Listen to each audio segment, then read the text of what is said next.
Throughout the news, we constantly hear of a raging war between Israel and Palestine. The origins of this conflict are hard to trace, but it began between 1880 and 1914 when the Zionist movement was formed after the persecutions of many European Jews and the Zionists' desire to create a Jewish state. Thousands of Jews then began migrating to Palestine.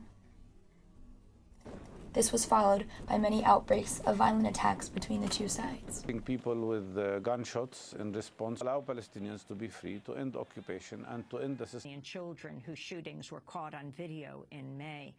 Gaza into Israel.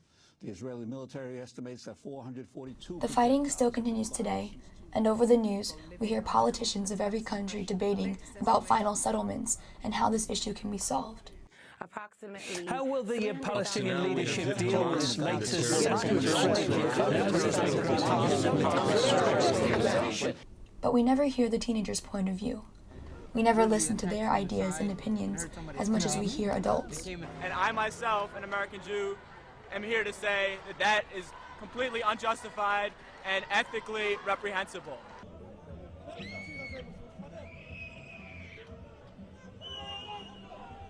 Into the street, and I was punched, put in a chokehold, slammed to the ground, and arrested for, basically exercising my freedom of speech.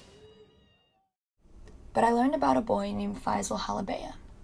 He is from Palestine and has many views about the conflict and how it can be solved. However, the most inspiring thing that I've learned from Faisal is how he plans to achieve not peace, but harmony.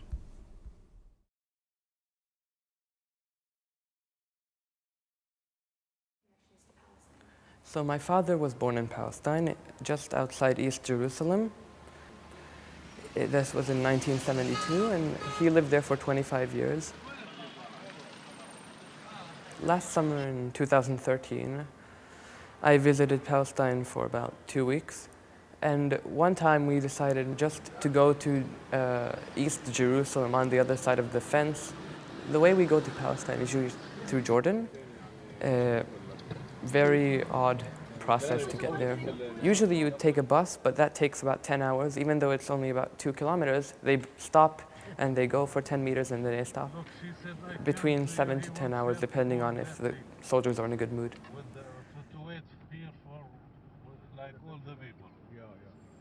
Beginning with 1947, there was a trend to fight back, especially later on in the 60s and 70s when they started taking away the people's weapons.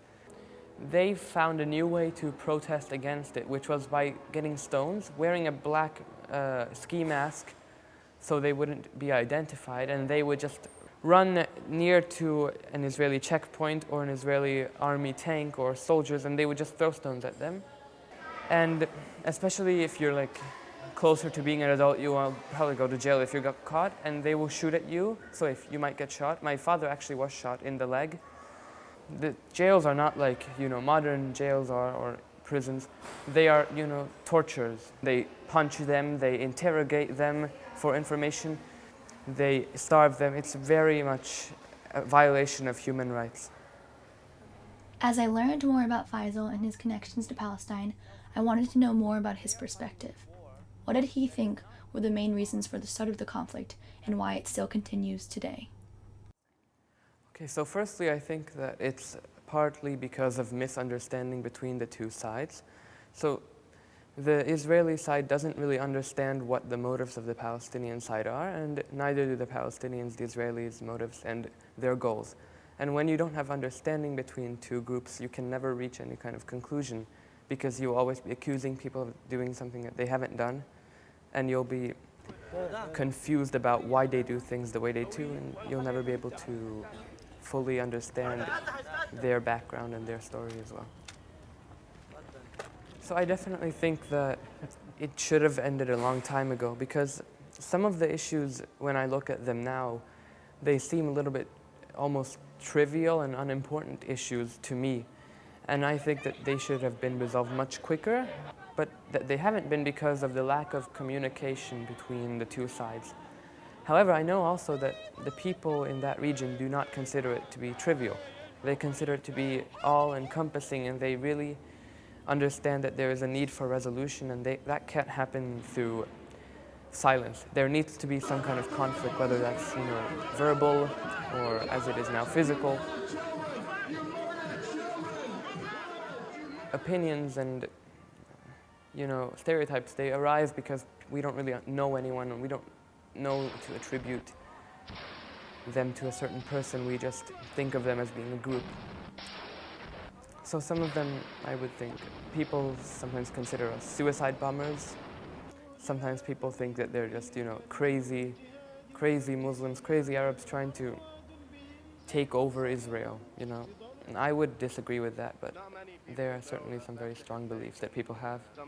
And people who have opinions, even if they're strong, I don't hate them, but I definitely disagree with them, and I usually try to talk with them, because you always have interesting conversations with people who have different opinions than you do. If you could say one thing to the leaders in Israel and Palestine, the Prime Minister or the President of Palestine, or whatever, what would it be? I would tell them to stop being greedy, stop being selfish, because what they are doing is they are fighting a political war. They're not fighting a religious war. They're fighting a war over land and politics. And that is costing human lives, that is costing resources, money that could be spent in better ways. But instead what they do is they decide to spend it all on military warfare just so they can prove their point. Or very few people actually in the general populace want there to be a war going on. They will say no, because that is interfering with their lives, that is not allowing them to reach anything beyond basic living conditions. Sometimes not even that, not even human rights.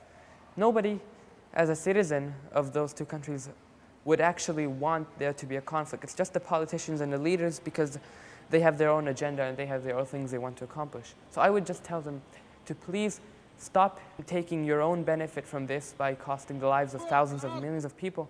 It's not a war of the people versus the people, it's a war of the leader versus the leader.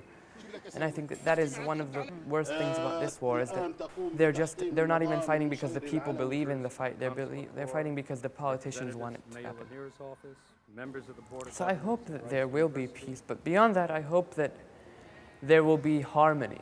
Because peace is just not fighting. I hope that there won't just be not fighting. The United States and Saudi Arabia are not currently fighting, but they're not in harmony either. I want the people to be in harmony. I want them to understand that if they are going to live in this country, they need to take care of it and take care of each other and live in a peaceful society, not just one where they're not fighting. I hope that they will be able to get to a point where, they feel a connection between them. They feel that they have a common heritage and that they have the right to be who they are. Like, for example, if you look to people like Mahmoud Abbas, I'm sure you know, he's the president of Palestine, and then Netanyahu, the prime minister of Israel.